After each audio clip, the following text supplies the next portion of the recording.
in the Lighthouse Diary, and basically am returned from the program, the workshop, and today's workshop was basically a topic that I failed to discuss in legal terms, apparently. And let's just say that I was really shocked. I was really surprised to find that the grounds for something that I experienced 5 years ago.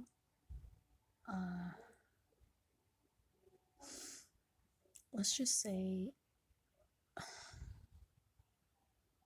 but yeah, for anyone who has been around the Lighthouse Diary for a really long time, or like from the beginning, I think you know which deleted video I'm talking about.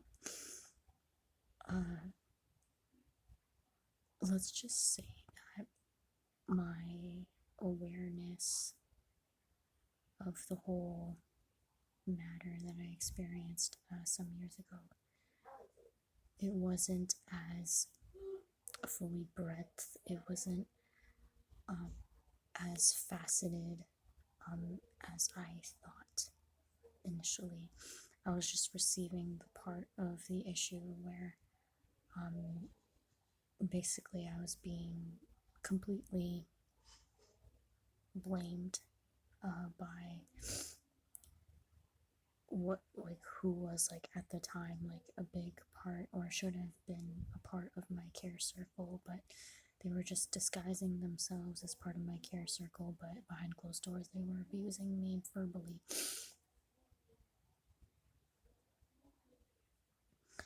And I'm gonna be honest, I'm still struggling to forgive this person. They literally just washed their hands clean of the extra trauma that they caused unto me. They really knew how to play their cards. They decided to get another job before like my being able to call them out while that they were still there, because I feel like if I had the knowledge that I have gathered from today, like back then, I probably would have gotten that person fired. And but at the same time, like, I'm still happy that I got any closure at all, even if it's not, an apology directly from not only someone that I used to be involved with, and I'm finding out now that like that person, I'm talking about someone like outside of that, circle of care.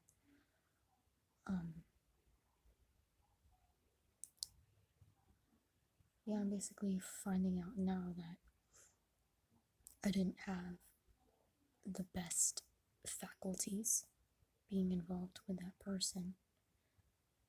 But yeah, not only was I experiencing, like, if I'm being honest, like intergender violation, if I'm being completely honest, I was also experiencing violation within my own gender from this from this other person who was disguising themselves as someone who's part of my circle of care, and had if I'm being honest, like the snake-like ability to, just hop to another job before they could get caught, for the verbal abuser that they really were. And it's unfortunate that, back in the day, the sessions weren't recorded so that like I could have proof that like, yeah, this person was abusing me, and probably I wasn't the only one being abused. I don't know why they're being allowed in the industry of mental health. Why are they allowed? Why are they authorized? I don't know. Yeah, it's too bad I didn't know this person's last name. But yeah, if I ever found this person's last name, who, on the outside to their colleagues, they, pat themselves on the back, like, bragged about, you know, treating like multiple clients, when in reality, like behind closed doors, just basically blaming clients who are victimized slash like taken advantage of, so on and so forth.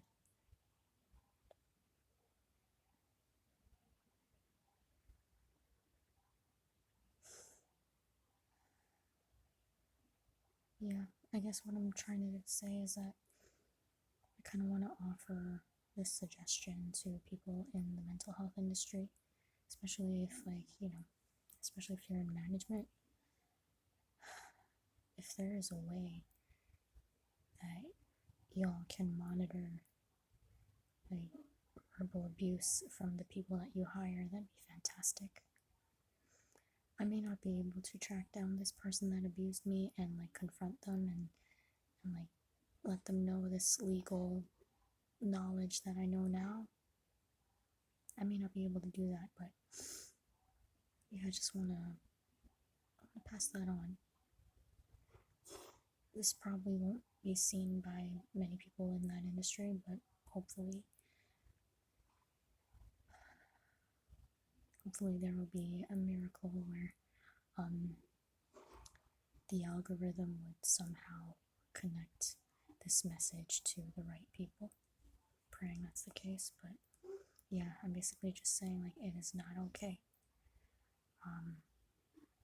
It is not okay to make trauma worse for a trauma survivor.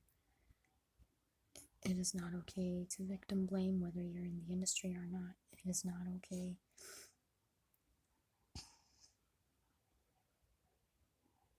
It is not okay to psychologically abuse, psychologically dominate a client, make them feel scared, make them feel like what they're experiencing, it's just them being bad, it's just them being out of line, it's just them being like unfixable.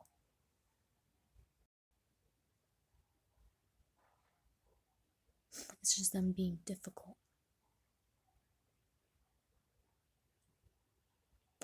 And like, I'm sorry, I'm gonna put this person on blast, but this person was white and tall and privileged. And they ran with it. And they took advantage of the timing.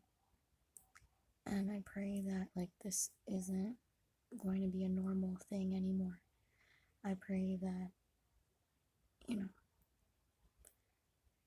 it's like what someone else, I can't remember the specific video and the specific creator, but they were talking about how we should have an accountability culture. And I agree, like, not just for the public media and people in the public eye, but like, even just for people who aren't even in the public eye. We desperately need an accountability culture. And privileged, tall, white females should not be exempt from that, if I'm being completely honest.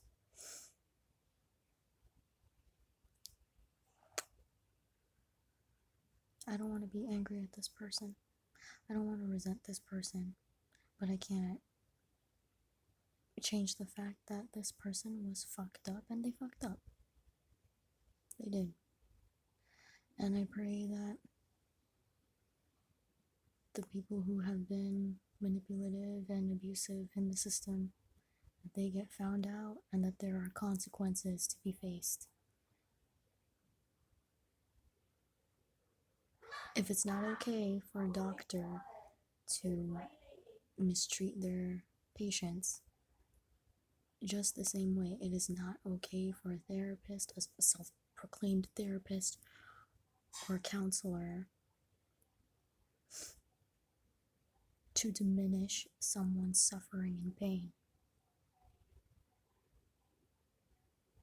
But alas, common sense ain't so common. I'm sorry that this was a darker one, but it had to be said.